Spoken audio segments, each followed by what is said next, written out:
La mañana del 1 de julio de 2026 amaneció despejada y fría sobre el pueblo suizo de Écone. Una mañana alpina tan nítida que hacía que incluso un funeral pareciera una postal.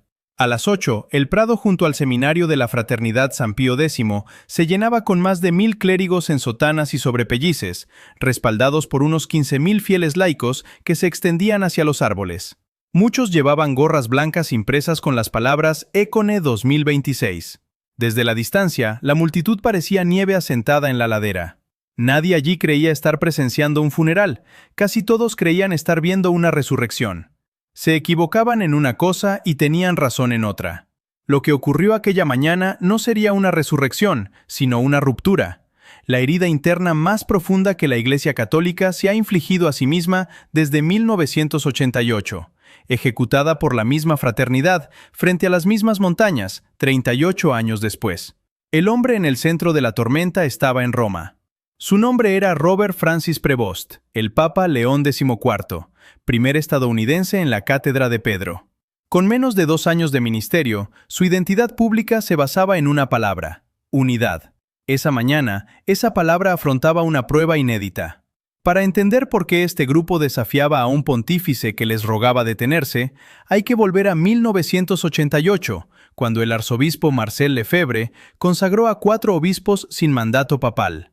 Lefebvre fundó la fraternidad tras el Concilio Vaticano II para proteger la tradición frente a cambios como la misa en idioma local o el sacerdote mirando a la congregación. Para Roma era una apertura, para Lefebvre una ruptura con 19 siglos de fe. La excomunión fue automática.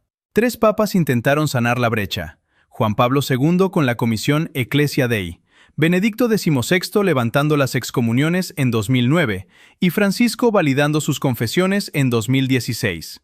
4 pontificados que dejaron la misma pregunta en el limbo: ¿estaba la fraternidad dentro o fuera de la Iglesia?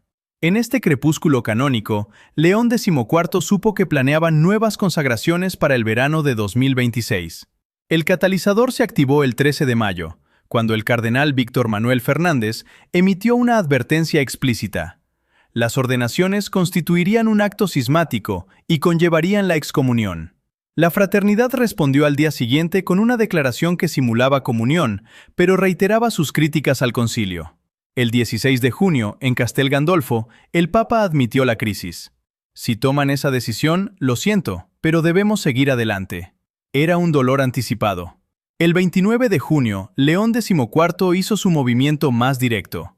Una carta personal al superior general, Davide Pagliarani, suplicando detenerse para no privar a los fieles de sacramentos lícitos. El mensaje era transparente. Lo que la fraternidad creía que salvaría a su pueblo era lo que más terminaría hiriéndolo. La súplica fracasó. El 1 de julio, la ceremonia avanzó según lo previsto. En el instante litúrgico donde debía leerse el mandato papal, un sacerdote asistente proclamó una justificación histórica que acusaba a las autoridades de la Iglesia de actuar con un espíritu contrario al de la fe desde el Concilio Vaticano II. Acto seguido, Davide Pagliarani subió al púlpito para pronunciar una homilía que invirtió por completo la lógica del conflicto. Hablando en francés, afirmó que desafiaban al Papa precisamente por amor a su figura, para no verlo humillado junto a falsos sacerdotes de falsas religiones. Tildó la carta de León XIV de falso dilema y exigió la canonización del propio Lefebvre, el fundador excomulgado. «Dios ahora nos pide que seamos tratados como rebeldes», sentenció Pagliarani. Con los obispos Alfonso de Galarreta y Bernard Felay listos para imponer las manos sobre los nuevos ordenados, el desafío cruzaba el punto de no retorno. La tensión teológica se volvía absoluta, dejando en el aire la pregunta que fracturaría los cimientos de la institución.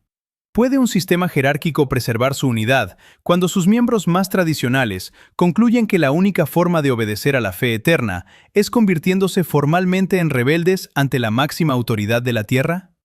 Detrás del incienso y los cantos litúrgicos que flotaban sobre el prado de Écone, la fractura teológica se transformó en un hecho biográfico irreversible. El encargado de consumar el desafío fue el obispo Alfonso de Galarreta, asistido por Bernard Felay. Ambos eran los únicos supervivientes de los 4 obispos consagrados originalmente por Marcel Lefebvre en 1988. Para Galarreta, la mañana del 1 de julio de 2026 albergaba una ironía circular y profunda. 38 años antes, siendo un joven sacerdote, recibió los hábitos episcopales de manos de Lefebvre, incurriendo en la excomunión. Décadas más tarde, en 2009, un papa compasivo como Benedicto XVI levantó esa sanción para traerlo de vuelta a casa. Ahora, parado exactamente en el mismo prado alpino, Galarreta imponía sus manos sobre una nueva generación de sacerdotes, atrayendo sobre sí la misma pena máxima por segunda vez en su vida. Este laberinto legal demostraba la enorme distancia real que separaba a ambas instituciones, a pesar de casi 4 décadas de paciente diálogo oficial. Los 4 sacerdotes elevados al episcopado aquella mañana eran el estadounidense Michael Goldade, los franceses Marc Anacria y Michel Poincenet de Cibry, y el suizo Pascal Schreiber. Al concluir el rito, las cámaras captaron un microdetalle cargado de significado psicológico. El obispo Goldade se inclinó para besar el anillo de Galarreta, un gesto tradicional de reverencia y sumisión ejecutado en la misma hora en que, según las leyes de Roma, el vínculo formal de ambos hombres con la Iglesia Católica quedaba cortado. De inmediato, la fraternidad leyó un comunicado oficial ante la multitud afirmando que cualquier castigo o sanción proveniente del Vaticano carecería de validez. El secretario general del grupo, Foucault Leroux, explicó a los periodistas que la autoridad crucial para la supervivencia de su movimiento no dependía del papa de turno en Roma, sino de la línea ininterrumpida del rito antiguo.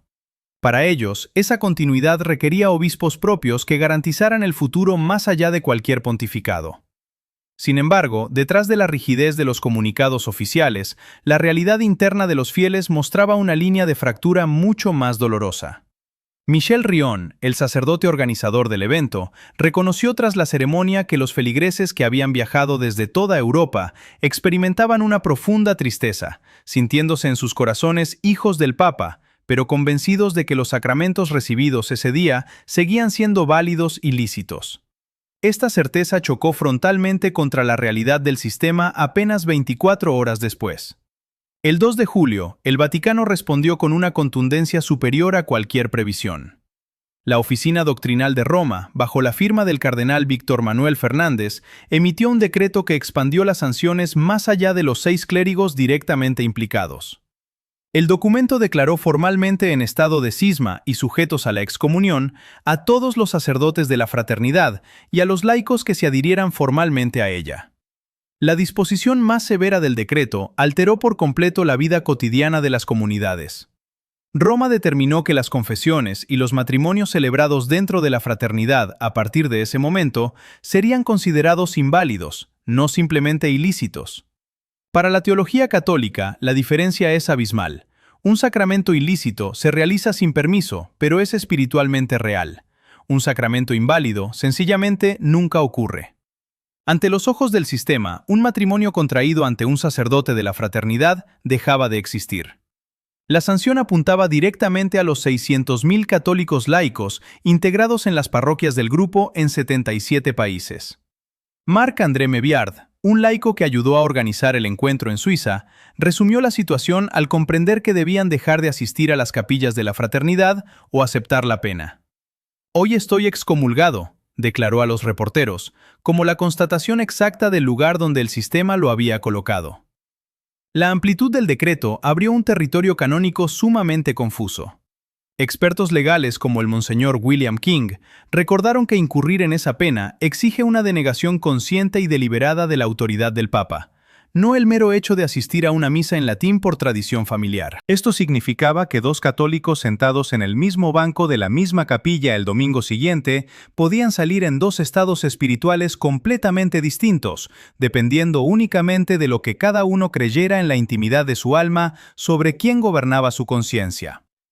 La burocracia oficial del Vaticano había trazado una línea divisoria tajante, pero lo había hecho con una falta de precisión que dejaba a miles de familias ordinarias atrapadas en una penumbra legal, obligadas a decidir en qué lado de la fractura depositar su fidelidad secular.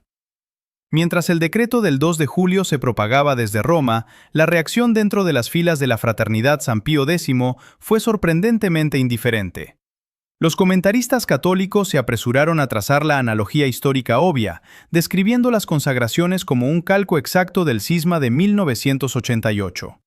Sin embargo, en las comunidades tradicionales, esta comparación provocó algo más parecido a un encogimiento de hombros que a una crisis de conciencia. Comenzaron a circular bromas internas de tono irónico, consignas que invitaban a festejar como si fuera 1988 o etiquetas que hablaban de un simple copiar y pegar.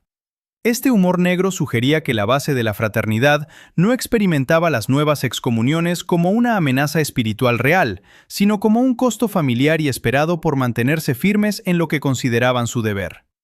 Si la intención del Vaticano era conmocionar al movimiento para forzar una reconsideración, la memoria institucional demostró saber exactamente cómo absorber el golpe y continuar su marcha. La resistencia oficial tomó forma definitiva el 3 de julio mediante una carta formal dirigida al Papa León XIV por el superior general Davide Pagliarani. Este documento resultó sumamente revelador por lo que omitió deliberadamente. Pagliarani rechazó las sanciones del Vaticano, calificándolas de objetivamente injustas e inválidas. Acudió a las Escrituras, citando el Evangelio de Lucas, evocando la imagen del hijo que pide pan a su padre y recibe una piedra. En su narrativa, la fraternidad había pedido comprensión a Roma y en su lugar recibió una condena, extendiendo la metáfora al afirmar amargamente que habían recibido un escorpión, un acto percibido como una traición. El superior insistió en que no actuaban con amargura, sino por fidelidad. Lo verdaderamente sonoro fue el silencio absoluto de la carta ante las 4 décadas de diálogo paciente que Roma había extendido. No mencionó la comisión de Juan Pablo II, ni el levantamiento de excomuniones de Benedicto XVI, ni la misericordia de Francisco.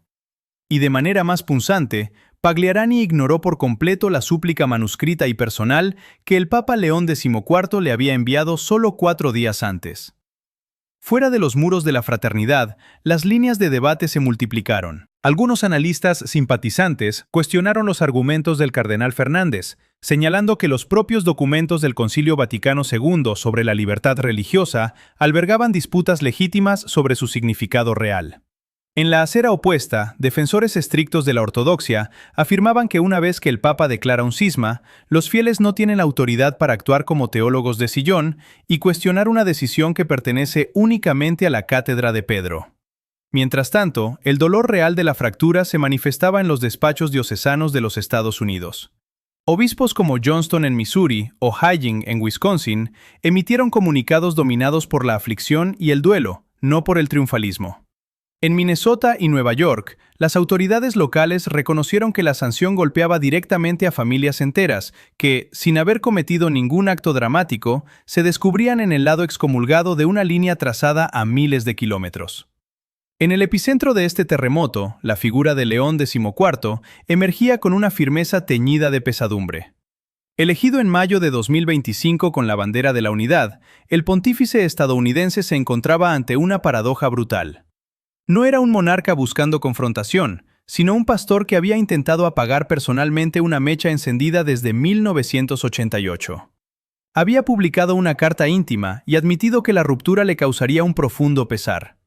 Sin embargo, ante el desafío abierto en el Prado Alpino, su administración no optó por la sanción más estrecha del derecho canónico, sino por un decreto masivo que colocaba bajo sospecha a 1.500 clérigos y a comunidades extendidas por 77 países, desde el Medio Oeste americano hasta América Latina.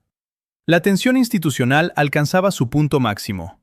La brecha teológica se revelaba como una disputa insalvable sobre la legitimidad misma de la obediencia.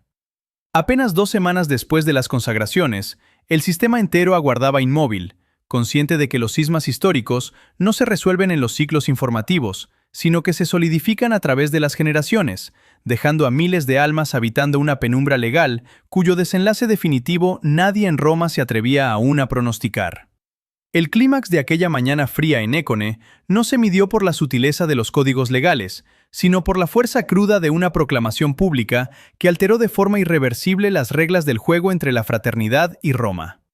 En el instante exacto en que la liturgia exigía la lectura del mandato papal, el silencio del Prado fue ocupado por la voz de un sacerdote asistente que leyó un manifiesto dirigido directamente a la historia. Al declarar en voz alta que las autoridades de la Iglesia habían actuado desde el Concilio Vaticano II hasta el día de hoy bajo un espíritu contrario al de la fe, La fraternidad no solo rechazó la autoridad del Papa León XIV en ese momento preciso, desmanteló de un plumazo 6 décadas de autocomprensión de la Iglesia moderna, justamente en el espacio ritual donde debía declararse la obediencia. La fachada oficial del orden establecido quedaba rota ante 15.000 testigos. Fue entonces cuando Davide Pagliarani ascendió para predicar la homilía que representaría el centro emocional de toda la jornada. Hablando en francés, el superior general ejecutó una inversión psicológica total de las acusaciones vertidas contra su movimiento. «Se nos acusa de no amar al Papa», proclamó ante una multitud que contenía el aliento bajo la luz de los Alpes. Es precisamente porque amamos al Papa como vicario de Cristo, por lo que no queremos ver más al Papa humillado junto a falsos sacerdotes que representan a falsas religiones. Las pausas entre sus palabras cargaban el ambiente de una densidad física, provocando una reacción visible entre el clero, cuando Pagliarani rechazó la apelación personal de León XIV, calificándola de un falso dilema, una elección forzada entre la visión de la fe y la permanencia en la Iglesia. Luego, dio el paso más audaz de la mañana, al exigir la canonización de Marcel Lefebvre, el fundador excomulgado que murió fuera de la comunión formal en 1991. Al transformar al hombre que Roma consideraba un cismático en un candidato a la santidad, Pagliarani despojó al sistema de sus etiquetas oficiales. «Dios ahora nos pide que seamos tratados como rebeldes», sentenció, fijando una nueva realidad. Esta acción arrancó las máscaras de normalidad y diplomacia que la jerarquía y la fraternidad habían mantenido durante décadas. Expuso el defecto fundamental de una estructura que intentaba resolver mediante decretos administrativos y cartas afectuosas, una grieta que era, en su esencia más pura, una disputa sobre la legitimidad misma de la autoridad. Mientras los teólogos y canonistas se enredaban en el latín de las sanciones, la experiencia humana viva reclamaba su propio valor en el prado. Para los 15.000 fieles congregados, el estallido del cisma no se sentía como una insurrección ideológica abstracta, sino simplemente como la Iglesia de siempre. El humo del incienso flotando sobre la hierba, el repique de las campanas y el murmullo de las oraciones tradicionales representaban el único hilo conductor intacto. La luz que caía sobre las montañas de Écone era la misma de 1988. Para la gente común, la liturgia tradicional no era nostalgia, sino la realidad viva por la cual valía la pena asumir el costo institucional más alto. El acto culminante de la imposición de manos sumió al prado en el silencio particular que precede a lo irrevocable. Cuando Alfonso de Galarreta y Bernard Fellet tocaron las cabezas de los 4 nuevos obispos, la crisis histórica alcanzó su punto de no retorno. La escena expuso la fragilidad del pontificado de León XIV, un papa que apenas en su segundo año vio cómo su bandera de la unidad se deshacía frente a las mismas montañas que habían presenciado el primer desgarro 38 años atrás. Ninguno de los esfuerzos personales del pontífice estadounidense, ni su tono epistolar de súplica íntima, pudieron frenar una inercia que avanzaba con el peso de las décadas. Al concluir el rito, la lectura del comunicado declarando que cualquier sanción de Roma carecía de validez, cerró la ceremonia, dejando la historia en un estado deliberadamente irresoluto. Al apagarse los ecos en Écone, sacerdotes y feligreses de 77 países regresaban a sus hogares habitando una penumbra canónica absoluta, atrapados en un conflicto donde la máxima autoridad de la Iglesia y sus miembros más tradicionales permanecían separados por un abismo que ninguna de las dos partes sabía cómo cruzar. Las consecuencias a largo plazo de aquella mañana de julio comenzaron a asentarse sobre la Iglesia Católica con el peso inevitable de la historia. Los analistas del Vaticano y los observadores externos comprendieron de inmediato que los desgarros institucionales de esta naturaleza no se disuelven en los ciclos de noticias rápidos, sino que se solidifican a través de las generaciones. La historia ofrece paralelismos implacables. La Iglesia Nacional Católica Polaca se separó de Roma a finales del siglo XIX por disputas de propiedad y autoridad, y permanece sin reconciliar más de 120 años después. El movimiento de los viejos católicos rompió por la infalibilidad papal en 1870 y nunca regresó tras un siglo y medio. Incluso el gran cisma entre Roma y las iglesias ortodoxas orientales, abierto en el año 1054, sigue sin sanar después de casi 10 siglos. La propia ruptura original de 1988 demostraba que el camino de retorno es intrincado. A Benedicto XVI le tomó 21 años levantar las primeras excomuniones, y casi 4 décadas después, la brecha seguía abierta. El decreto del 2 de julio de 2026 no iba a resolver nada para el mes de agosto. El cisma se había instalado en el tiempo. A nivel local, en las parroquias y capillas distribuidas por 77 países, la realidad práctica se transformó en una penumbra cotidiana para miles de personas. En el medio oeste estadounidense, en Kansas, en Buenos Aires o en Manila, comunidades enteras que habían organizado su vida religiosa en torno a la fraternidad durante 2, 3 o 4 generaciones, despertaron bajo un signo de interrogación canónico. La ambigüedad del decreto del Vaticano introdujo una cuña invisible en la experiencia de los fieles más vulnerables, aquellos que no buscaban una rebelión geopolítica, sino la liturgia de sus abuelos.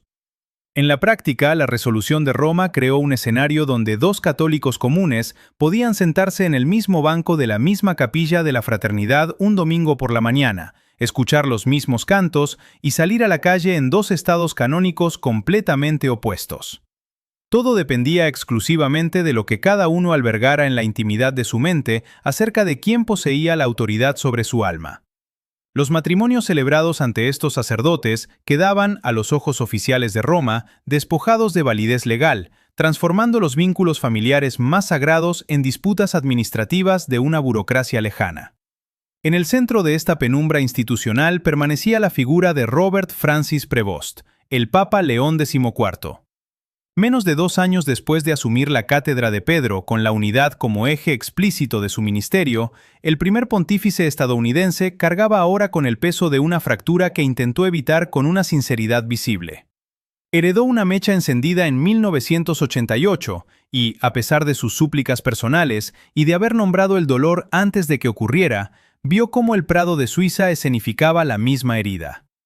El abismo entre las 2 posturas no era administrativo, sino teológico, una discusión insalvable sobre si la obediencia al Papa es incondicional o si está sujeta a la fidelidad a una tradición previa. Ningún decreto ni carta afectuosa podía legislar esa distancia. Al final, la historia nos devuelve al prado alpino de Écone, al silencio del campo donde la hierba y las montañas permanecen inalteradas bajo la luz ordinaria de julio.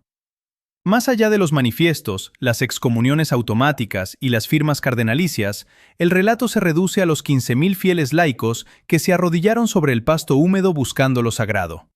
Hombres, mujeres y clérigos viviendo en un estatus que la propia Iglesia aún no terminaba de explicarles, en la misma ladera suiza donde la fe y la estructura institucional chocaron una mañana despejada y fría, dejando la herida abierta para las generaciones venideras.